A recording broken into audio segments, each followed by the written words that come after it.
Thank you.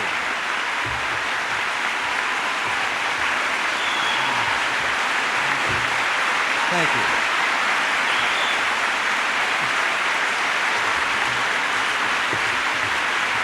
Thank you very much.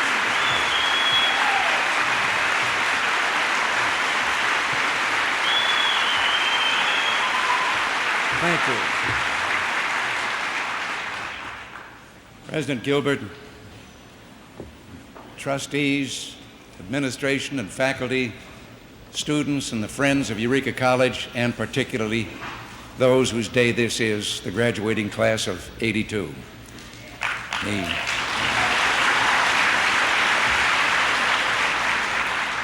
Dan, you said the 25th and now the 50th.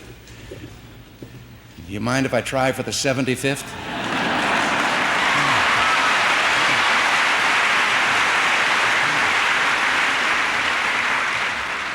But it goes without saying that this is a very special day for you who are graduating.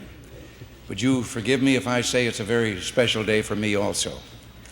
Over the years since I sat where you of the graduating class of 1982 are now sitting, I've returned to the campus many times, always with great pleasure and warm nostalgia. Now, it just isn't true that I only came back this time to clean out my gym locker. On one of those occasions, as you've been told, I addressed a graduating class here beneath the elms and was awarded an honorary degree. And at that time, I informed those assembled that while I was grateful for the honor, it added to a feeling of guilt I'd been nursing for 25 years because I always figured the first degree they gave me was honorary. Now, if it's true that tradition is the glue holding civilization together, then Eureka has made its contribution to that effort. Yes, it is a small college in a small community. It's no impersonal assembly line diploma mill. As the years pass, if you have let yourselves absorb the spirit and tradition of this place, you'll find the 4 years you've spent here living in your memory as a rich and important part of your life. Oh, you'll have some regrets along with the happy memories.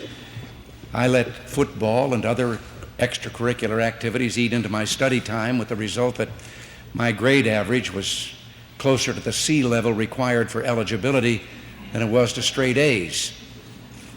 And even now, I wonder what I might have accomplished if I'd studied harder.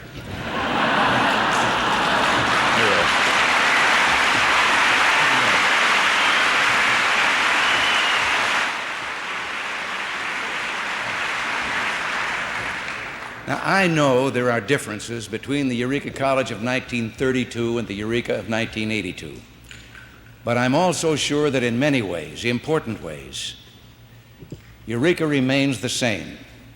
For one thing, it's impossible for you now to believe what I've said about things being the same.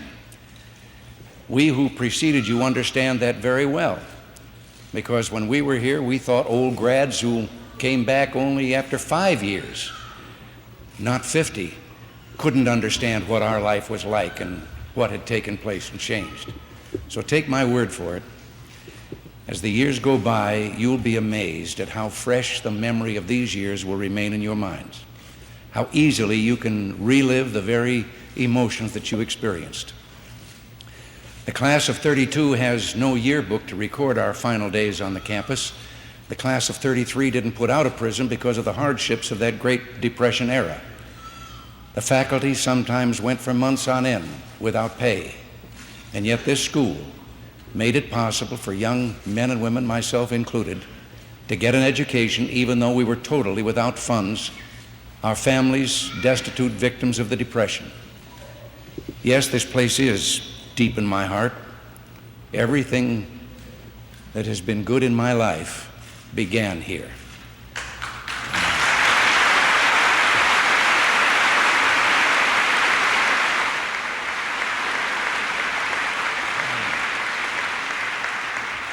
Graduation Day is called commencement, and properly so, because it is both a recognition of completion and a beginning.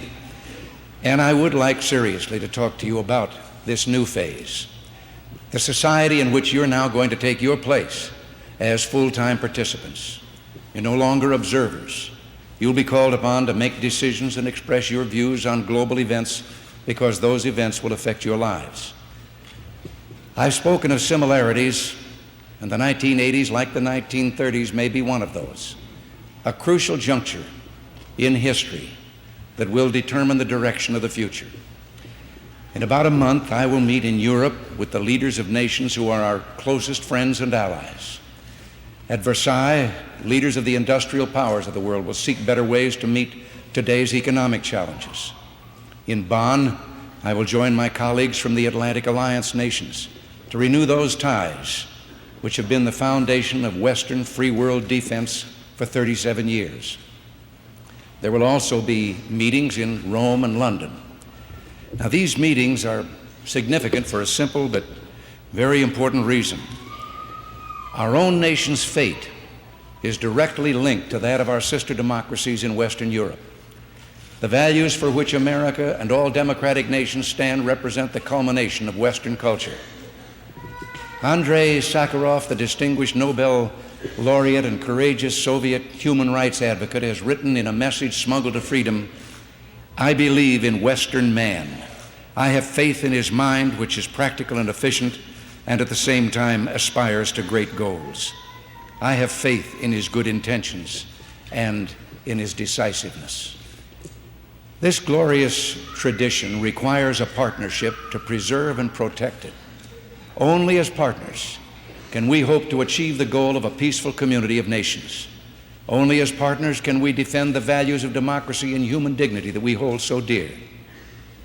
There is a single major issue in our partnership which will underlie the discussions that I will have with the European leaders: the future of Western relations with the Soviet Union.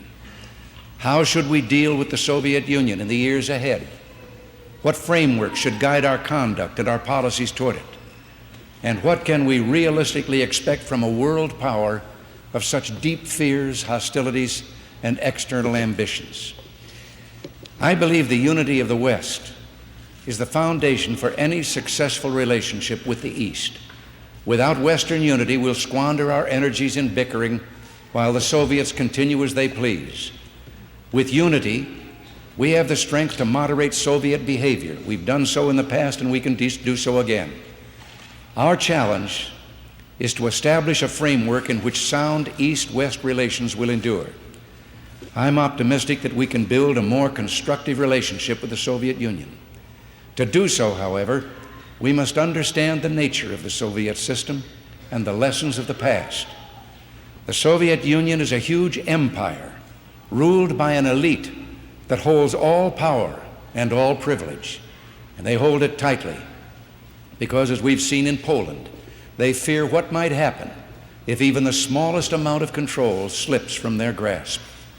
They fear the infectiousness of even a little freedom, and because of this, in many ways, their system has failed. The Soviet empire is faltering because it is rigid. Centralized control has destroyed incentives for innovation, efficiency, and individual achievement.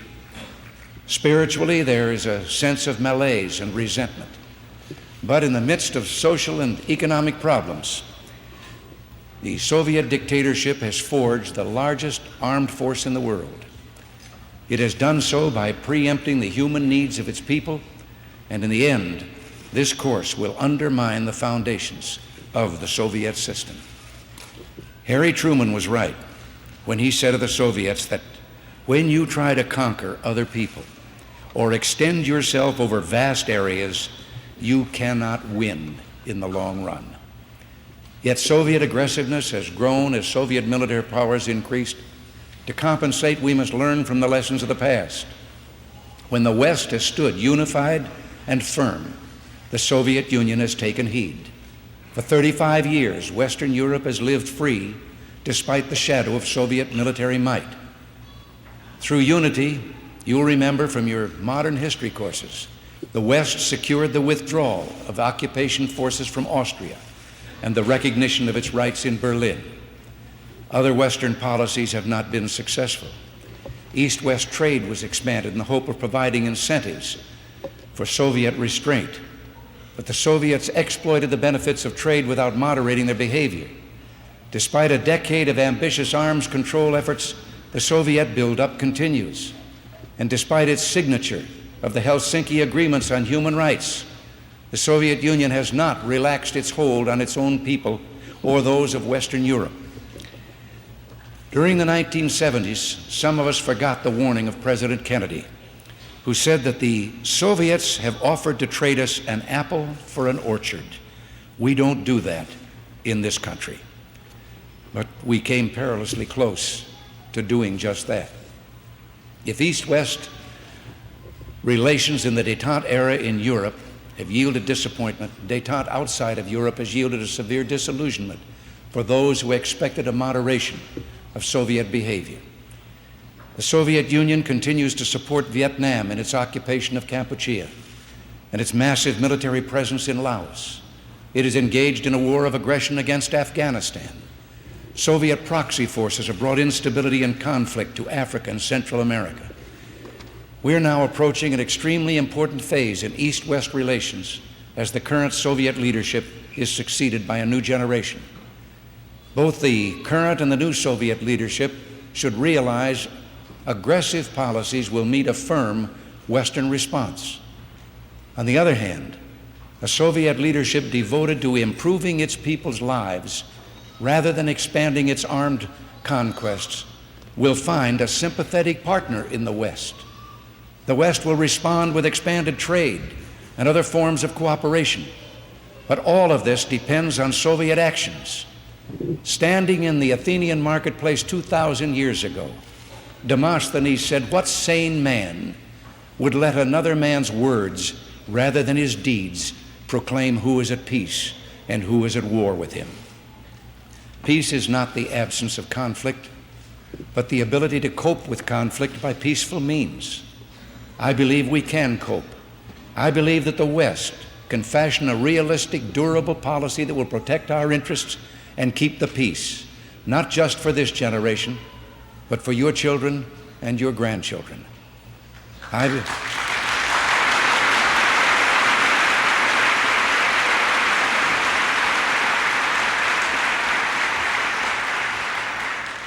believe such a policy consists of 5 points: military balance, economic security, regional stability, arms reductions, and dialogue.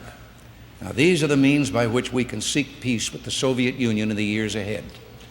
Today, I want to set this 5-point program to guide the future of our East-West relations. Set it out for all to hear and see. First, a sound East-West military balance is absolutely essential. Last week, NATO published a comprehensive comparison of its forces with those of the Warsaw Pact. Its message is clear. During the past decade, the Soviet Union has built up its forces across the board. During that same period, the defense expenditures of the United States declined in real terms. The United States has already undertaken steps to recover from that decade of neglect. And I should add that the expenditures of our European allies have increased slowly but steadily, something we often fail to recognize here at home. The second point on which we must reach consensus with our allies deals with economic security. Consultations are underway among Western nations on the transfer of militarily significant technology and the extension of financial credits to the East, as well as on the question of energy. Dependence on the East, that energy dependence of Europe. We recognize that some of our allies' economic requirements are distinct from our own. But the Soviets must not have access to Western technology with military applications, and we must not subsidize the Soviet economy. The Soviet Union must make the difficult choices brought on by its military budgets and economic shortcomings. The third element is regional stability with peaceful change.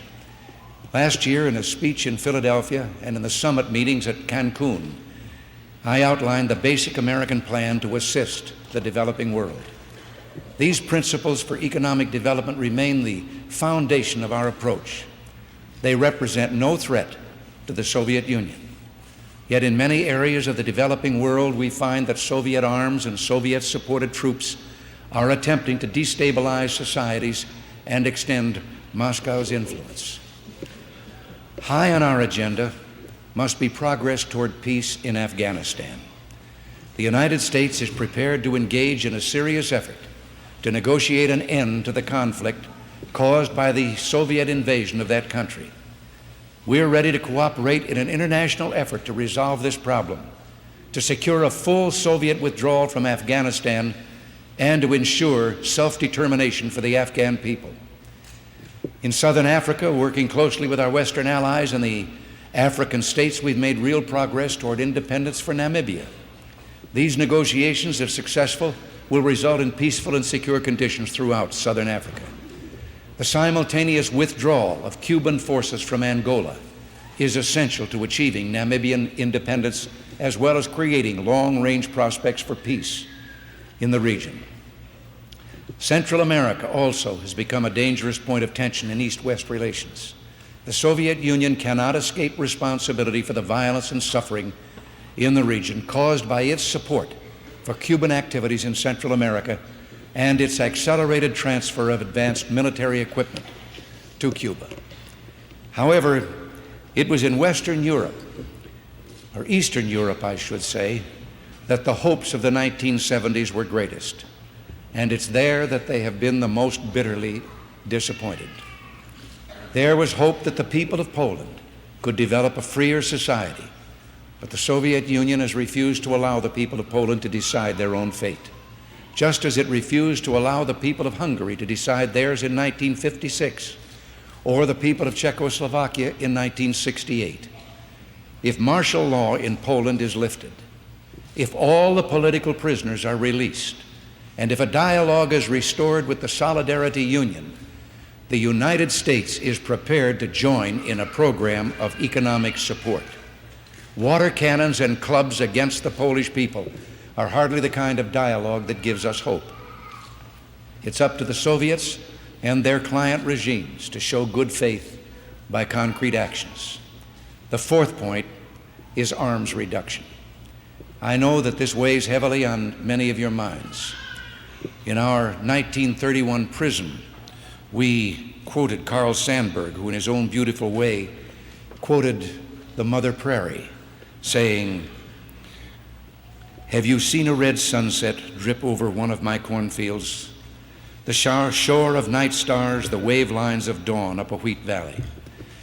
What an idyllic scene that paints in our minds, and what a nightmarish prospect that a huge mushroom cloud might someday destroy such beauty. My duty as president is to ensure that the ultimate nightmare never occurs, that the prairies and the cities and the people who inhabit them remain free and untouched by nuclear conflict. I wish more than anything there were a simple policy that would eliminate that nuclear danger. But there are only difficult policy choices through which we can achieve a stable nuclear balance at the lowest possible level. I do not doubt that the Soviet people, and yes, the Soviet leaders, have an overriding interest in preventing the use of nuclear weapons. The Soviet Union, within the memory of its leaders, has known the devastation of total conventional war and knows that nuclear war would be even more calamitous. And yet, so far, the Soviet Union has used arms control negotiations primarily as an instrument to restrict U.S. defense programs and, in conjunction with their own arms buildup, a means to enhance Soviet power and prestige. Unfortunately, for some time, suspicions have grown that the Soviet Union has not been living up to its obligations under existing arms control treaties. There is conclusive evidence the Soviet Union has provided toxins to the Laotians and Vietnamese for use against defenseless villagers in Southeast Asia. And the Soviets themselves are employing chemical weapons on the freedom fighters in Afghanistan. We must establish firm criteria for arms control in the 1980s if we are to secure genuine and lasting restraint on Soviet military programs throughout arms control. We must seek agreements which are verifiable, equitable, and militarily significant. Agreements that provide only the appearance of arms control breed dangerous illusions. Last November, I committed the United States to seek significant reductions on nuclear and conventional forces. In Geneva, we have since proposed limits on U.S. and Soviet intermediate-range missiles, including the complete elimination of the most threatening systems on both sides. In Vienna, we're negotiating together with our allies for reductions of conventional forces in Europe. In the 40-Nation Committee on Disarmament, the United Nations seeks a total ban on all chemical weapons. Since the first days of my administration, we've been working on our approach to the crucial issue of strategic arms and the control and negotiations for control of those arms with the Soviet Union. The study and analysis required has been complex and difficult. It had to be undertaken deliberately, thoroughly, and correctly. We've laid a solid basis for these negotiations. We're consulting with congressional leaders and with our allies, and we're now ready to proceed. The main threat to peace posed by nuclear weapons today is the growing instability of the nuclear balance. This is due to the increasingly destructive potential of the massive Soviet buildup in its ballistic missile force. Therefore, our goal is to enhance deterrence and achieve stability through significant reductions in the most destabilizing nuclear systems, ballistic missiles, and especially the giant intercontinental ballistic missiles, while maintaining a nuclear capability sufficient to deter conflict, to underwrite our national security, and to meet our commitment to allies and friends. For the immediate future, I'm asking my START, and START really means we've given up on SALT. START means Strategic Arms Reduction Talks. And that negotiating team to propose to their Soviet counterparts a practical, phased reduction plan. The focus of our efforts will be to reduce significantly the most destabilizing systems, the ballistic missiles, the number of warheads they carry, and their overall destructive potential. At the first phase, or the end of the first phase of START, I expect ballistic missile warheads, the most serious threat we face, to be reduced to equal levels, equal ceilings, at least a third below the current levels. To enhance stability, I would ask that no more than half of those warheads be land-based. I hope that these warhead reductions, as well as significant reductions in missiles themselves, could be achieved as rapidly as possible. In a second phase, we'll seek to achieve an equal ceiling on other elements of our strategic nuclear forces, including limits on the ballistic missile throw weight at less than current American levels. In both phases, we shall insist on verification procedures to ensure compliance with the agreement. This, I might say, will be the 20th time that we have sought such negotiations with the Soviet Union since World War II. The monumental task of reducing and reshaping our strategic forces to enhance stability will take many years of concentrated effort. But I believe that it will be possible to reduce the risks of war by removing the instabilities that now exist and by dismantling the nuclear menace.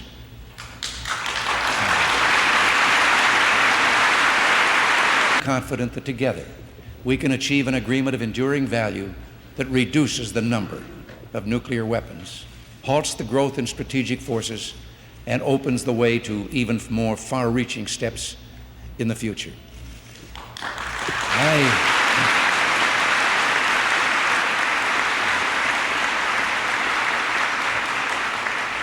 I hope the commencement today will also mark the commencement of a new era, in both senses of the word, a new start toward a more peaceful and secure world. The fifth and final point I propose for East-West relations is dialogue. I've always believed that people's problems can be solved when people talk to each other instead of about each other. And I've already expressed my own desire to meet with President Brezhnev in New York next month. If this can't be done, I'd hope we could arrange a future meeting where positive results can be anticipated. And when we sit down, I'll tell President Brezhnev that the United States is ready to build a new understanding based upon the principles I've outlined today. I'll tell him that his government and his people have nothing to fear from the United States, the free nations living at peace in the world community, can vouch for the fact that we seek only harmony. And I'll ask President Brezhnev why our two nations can't practice mutual restraint. Why can't our peoples enjoy the benefits that would flow from real cooperation? Why can't we reduce the number of horrendous weapons?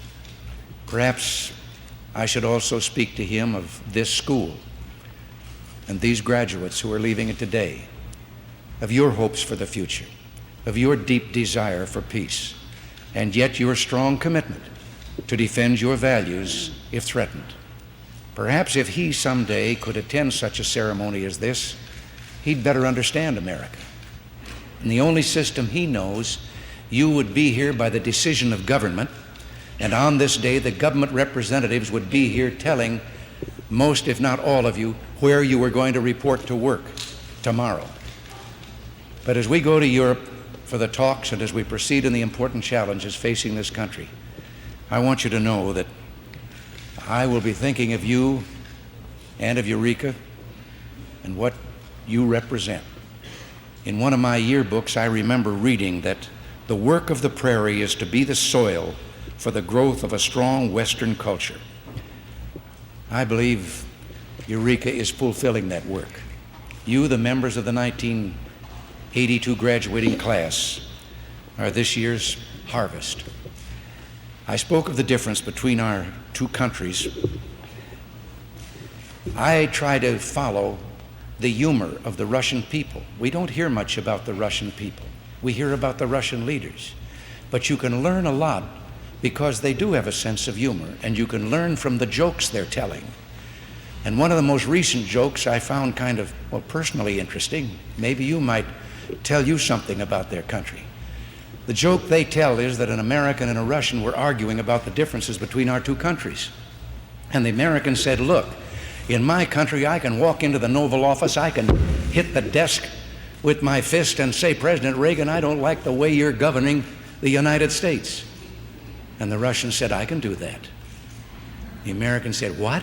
He says, I can walk into the Kremlin, into Brezhnev's office, I can pound Brezhnev's desk, and I can say, Mr. President, I don't like the way Ronald Reagan is governing the United States.